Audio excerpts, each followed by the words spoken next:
नमस्कार मित्रांनो. आज आपण पाहूयात इंटिग्रेशनचं पुढचं एक्झाम्पल. आपल्याला असं एक्झाम्पल दिलंय की integration tan cube x dx. जर आता हे सिम्प्लिफाय करायचं म्हणलं किंवा आता टॅनचा क्यूब आहे, तर इथं आपण एक सुरुवातीलाच ॲडजस्टमेंट अशी करूयात, की क्यूबमधून एक टॅन एक्स बाजूला घेऊयात आणि तो पुढं टॅन स्क्वेअर एक्स डीएक्स हे असं लिहूयात. क्यूबमधून काय केलं, एक टॅन एक्स बाजूला घेतला आणि दुसरं मग शिल्लक राहते टॅन स्क्वेअर एक्स. आता या ठिकाणी हा जो टॅनचा स्क्वेअर आहे, जेव्हा इंटिग्रेशनमध्ये टॅन स्क्वेअर येईल, तेव्हा नेहमी लक्षात ठेवायचं, की या ठिकाणी आपल्याला ट्रिगोनोमेट्रीचे बेसिक फॉर्म्युले यूज करायचे आहेत. तर टॅनचा बेसिक फॉर्म्युला काय असतो आपला? 1 plus tan square x is equal to sec square x हा वाला फॉर्म्युला असतो.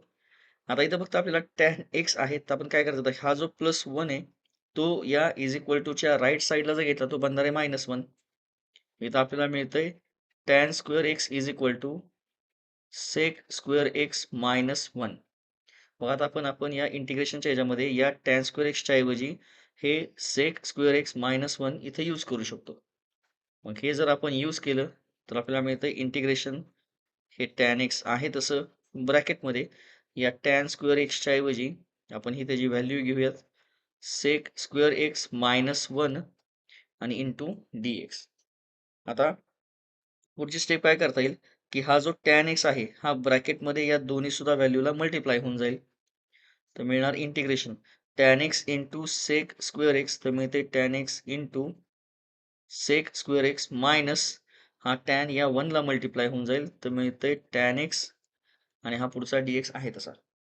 आता इथे हे दोन फंक्शन्स आहेत आणि दोन्ही पण फंक्शनच्या मध्ये मायनस साइन आहे. तर इंटिग्रेशनची बेसिक प्रॉपर्टी काय असते, की आपण दोन्हींचं पण सेपरेट इंटिग्रेशन घेऊ शकतो.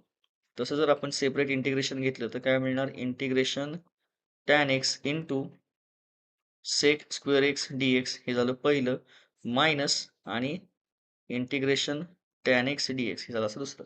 तर काय केलं आपण, या दोन्हींचं पण सेपरेट इंटिग्रेशन घेतलं. आता हे जे पहिलं आहे integration tan x into sec square x dx, आता या ठिकाणी आपल्याला सबस्टिट्यूशन मधलीच इंटिग्रेशनची प्रॉपर्टी यूज करता येते. ती अशी आहे, की इथं आपलं हे फंक्शन आहे आणि मल्टिप्लिकेशनमध्ये या फंक्शनचं इथं पुढे डेरिव्हेटिव्ह आहे. टॅन एक्सचं डेरिव्हेटिव्ह असतं सेक स्क्वेअर एक्स. ते इथं लगेच पुढं कंटिन्यू आहे.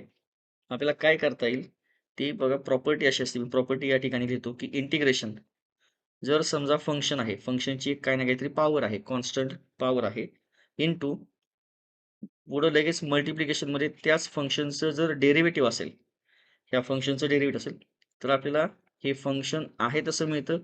याची पॉवर जी काय असेल, ते पॉवर +1 मिळतं डिव्हाइडमध्ये परत पॉवर +1 आणि प्लस सी हे आपल्याला असं मिळून जातं.